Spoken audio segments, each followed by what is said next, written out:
on. My mind is at rest. Right. Amen. It says He'll keep your hearts and your minds. The peace of God, which passes all understanding, will keep your heart and mind. And it does not matter what's going on. You will still be at peace. You will still have joy. You will still be able to rejoice. Amen. He goes on here. It says, finally, brethren, whatsoever things are true, whatsoever things are honest, whatsoever things are just, whatsoever things are pure, whatsoever things are lovely, whatsoever things are of good report, if there be any virtue, if there be any praise, think on these things. Listen, what's he saying? Fill your mind with the good things of God. That's what he said. You know, when you're real bad off, I'll just use myself for an example since I've been going through this thing that's going on with my stomach. I have no idea what it is, but it's easy to get in my mind all things that could be and dwell on it. But if I fill my mind with the things of God, I get to a point where I don't worry about it. I get to a point where I'm not thinking about it, but I'm thinking about the goodness of God and the good things of God. All God has given me, all God has done for me, where He has brought me from, and better than where He has brought me from, where He's taken me to. That's right. If we fill our minds with the good things of God, then the things that Satan has sent to buffet you no longer have any power. They don't work anymore. Because you have gone to God in prayer, in supplication, with thanksgiving. Let your request be made known unto God. And God begins to give you peace, and God begins to give you calmness, and starts to alleviate all that from you. And then you begin to think on the things of God, all that's good about God, and all the good things He has supplied for you, and He's doing for you, and He's prepared for you, and all those kind of things. And if you do all that, God is right there. And you have peace. And you have contentment. And you have joy. Regardless of whatever is going on. Paul says here in verse 9, those things which ye have both learned and received and heard and seen in me, do. Listen. Those things which you have learned. You have learned this stuff. I don't know if you ever learned it anywhere else, and I'm not saying anything about me, but I can guarantee you, if you've been coming here, you have heard these things. You have learned these things. God has been delivering these things to you. And Paul said, what you have learned and received and heard and seen in action, and you've seen it in action.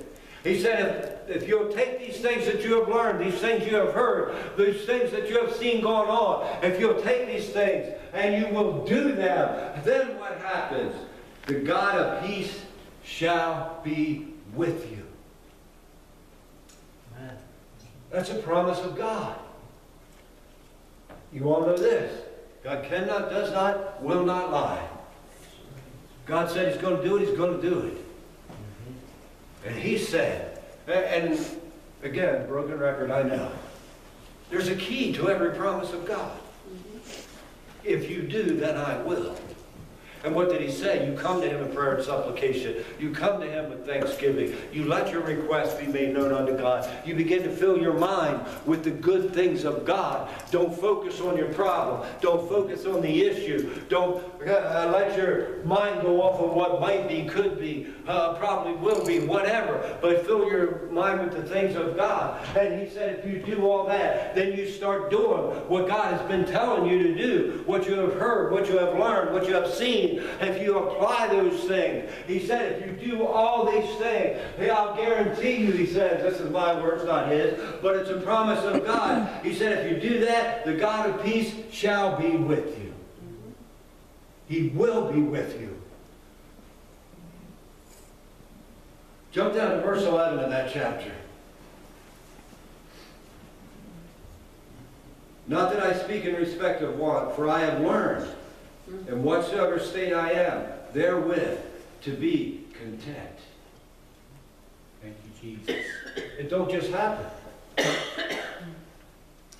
you, Lord. Boom, when you were saved, you knew all this. He said, I have learned. You have learned. At least you've been in class.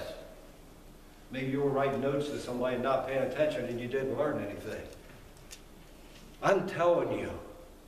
And again, don't think this is anything about me, and that's not what I'm trying to make it. Since God has placed me here, He has allowed me to open up some things. He has allowed me to teach some things. He has allowed me to show some things. And if you've been here and you've been listening, you have learned. That's right. Amen. And if you begin to apply these things, you can say, like Paul said, I have learned. Whatever's going on, I'm content. I'm content.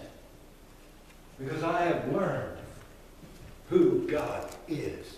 I know I've said this before, and I'm going to say it again. The problem with a lot of Christians is they don't know God. That's right. They know of God. That's right. They don't know God. I'm going to tell you something. I have seen it. God has placed it on my heart. God has revealed it to me. There are some people in here that are getting to know God. Really getting to know God. And that's where our problems began with Satan, because he don't like that. That's right. But if you've learned that, and you continue to learn that, and you continue to follow what God has taught you and what God has showed you, you can be like Paul and say, I'm content. I'm still content. Paul went on and said, I know both how to be abased and I know how to abound. Everywhere in all things I am instructed to be full and to be hungry, both to abound and to suffer need. We can say, I've learned how to be happy when I'm sick. I've learned how to be happy when I ain't sick. I've learned how to be happy when I got money. I've learned how to be happy when I ain't got money. I've learned how to be happy when people don't like me. I learned how to be happy when everybody likes me. That's what Paul's saying. Where does Paul's happiness lie? It lies in God. It doesn't lie in his situation. It doesn't lie in his physical well-being. It doesn't lie in his financial well-being. It doesn't lie in the fact that Brad either likes him or don't like him. It lies in God. That's how he can say that. I can be, Paul's saying, in my words, I can be in any situation and I'm still happy. I can be in any situation and I still have peace. I can be in any situation and I still have joy. I want you to stop and think a minute. Most of you here probably know a good bit about Paul. Think about the things Paul went through. How many times was he beaten? How many times was he stoned? How many times was he shipwrecked? How many times did they want to kill him? And yet he could say, in whatever state I'm in, I can be happy. You ain't going through that. That's right. Amen. You ain't come nowhere near that. If God would do it for Paul, He'll do it for you. That's right. Amen. If Paul can get to that state in those situations, you can get to that state in your situation. Right. But you've got to follow the formula. That's right. You've got to do it God's way. I want to get back to what I started out with. We're under attack. You're under attack. I can look at everybody here and say with a surety, you've been through something. Or you're going through something. Or you're going to go through something. You can't do anything about what's past, but if you're going through something now, begin to apply this. If it comes tomorrow, remember this and begin to apply it. And you can live as Paul lived, in a state of peace, in a state of contentment, in a state of happiness, in a state of confidence. Listen, Paul's whole life as an evangelist, in the physical, was misery. I already mentioned beaten and stoned and left for dead and shipwrecked and locked up in prison and all these other things. It was misery, but I want you to take a look at what Paul accomplished. And he did. That's right. Thank you, Jesus. Not because God got him out of them things, That's right. but because God was with him in them things. That's right. God is with you in your situation. Yes, he is. Thank you, Jesus. What's a greater testimony? If I'm perfectly healthy and I got millions of dollars and I tell people about God, how good God is, or if I got nothing and I got all kinds of issues, but I can still rejoice and praise God That's right. and tell people how good God is. Mhm. People will look at you when everything's good and you tell them, they'll say, yeah, it's easy for you to say. That's right. You're not going through what I'm going through. Mhm. But when you're going through it and you can still say it, that carries some weight. That's right. That has an impact. That means something.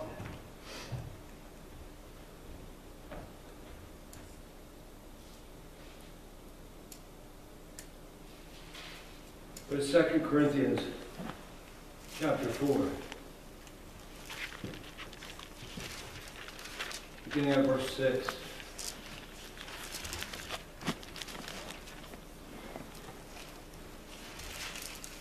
For God, who commanded the light to shine out of darkness, has shined in our hearts, to give the light of the knowledge of the glory of God in the face of Jesus Christ. But we have this treasure in earthen vessels,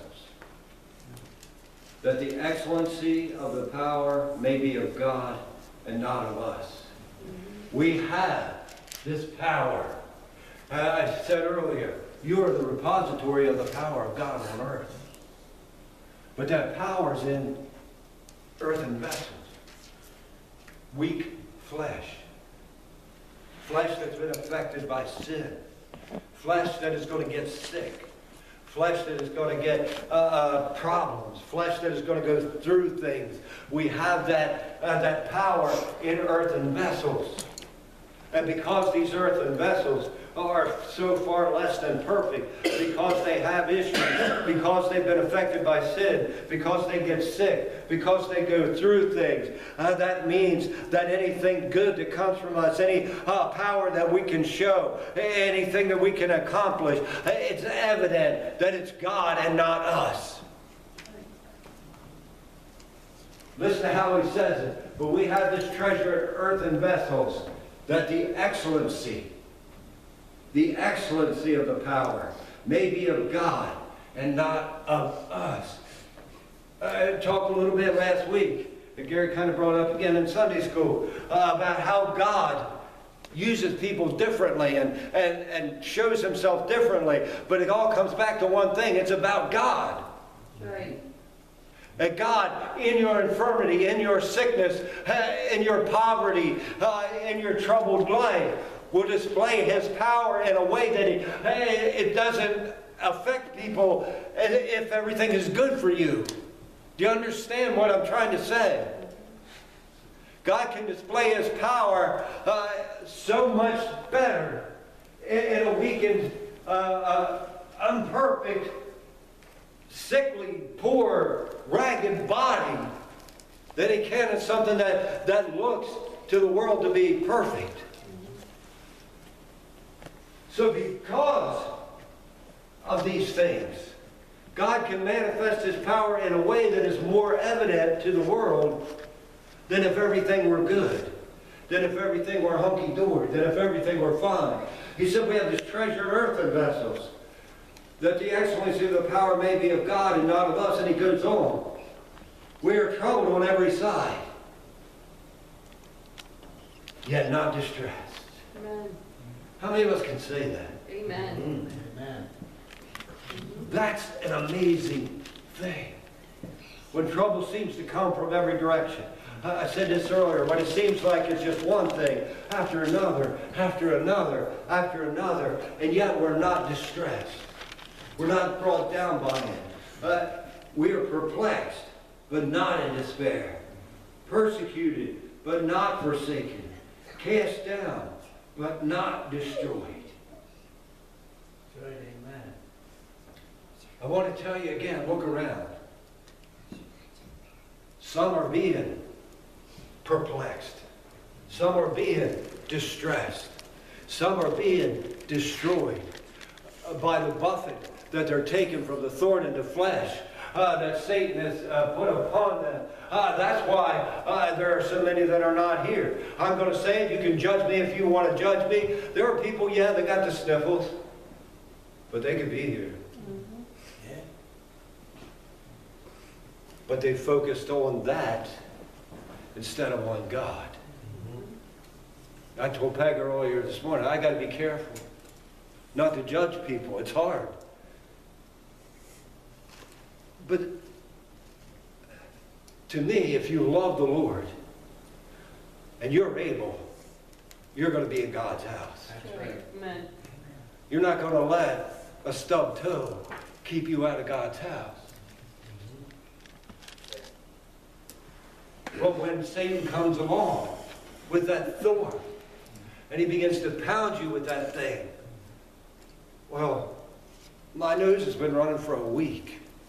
It could be something worse. I better stay in the house, because if I go outside, I know it's just going to get worse. If I go outside, I'm going to end up with coronavirus. If I go outside, this or that, and what, they're focused on that instead of being focused on God.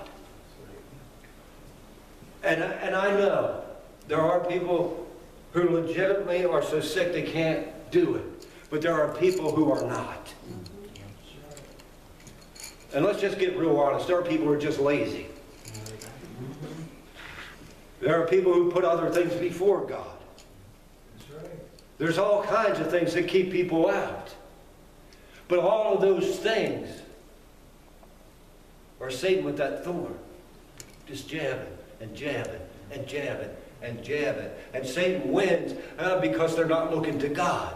They're looking at the problem. They're looking at the situation. They're looking at the circumstances. They're letting it get in their heads and making it bigger than God. I'm going to tell you something. I don't care what it is. It ain't bigger than my God. Amen. That's right.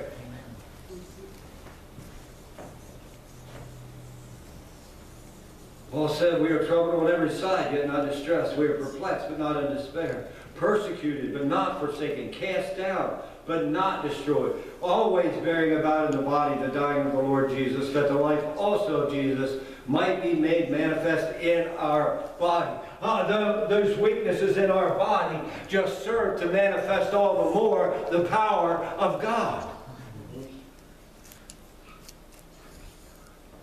But listen, when you go around moaning and groaning and complaining about how bad it is, that's not a testimony for God. That's not going to win a lost person. That's not going to show them who our God is. We have to understand. Gary said something when he was up here talking. The gist of it being, God put me in this place. And he was right. Sometimes it's what we've done. Right. Sometimes it's what Satan does and God allows. God don't put you there. That's right. God does not do evil. But listen, whatever reason you're there, God will use it for his glory. Amen. Thank you, Jesus. For his honor. Those that had cancer, what a testimony. What a witness to go through cancer, still giving God praise, still giving God glory. That has such an impact, so much more than if I stood here perfectly healthy and say, well, if I had that, yeah, I'd be like that. Anybody could do that. That's right. But when you're in the midst of it, and you're still praising God, you're still giving God glory, that has an impact. God didn't give you cancer, That's right. but God used it That's right. to glorify himself, to lift up himself. And he will do that in any infirmity, in any problem, in any situation, in any circumstance. And probably all of you here have experienced that somehow or another. Butch has been through a lot of health issues. Butch was going through a lot of health issues, and coming over here and working around the church and making sure things were done here and making sure things were taken care of. He didn't go around bragging about it. He didn't go around to get a pat on the back. But people looked at him and said, now there's a man That's right. who loves God. Amen. Why would somebody, when they're feeling that bad, go do all that? That must be an amazing God that would call somebody to do things like that. God will use your situation. Then you can be like Paul, Therefore will I rather glory in my infirmities, because you know what my infirmities do? They cast a reflection on my God.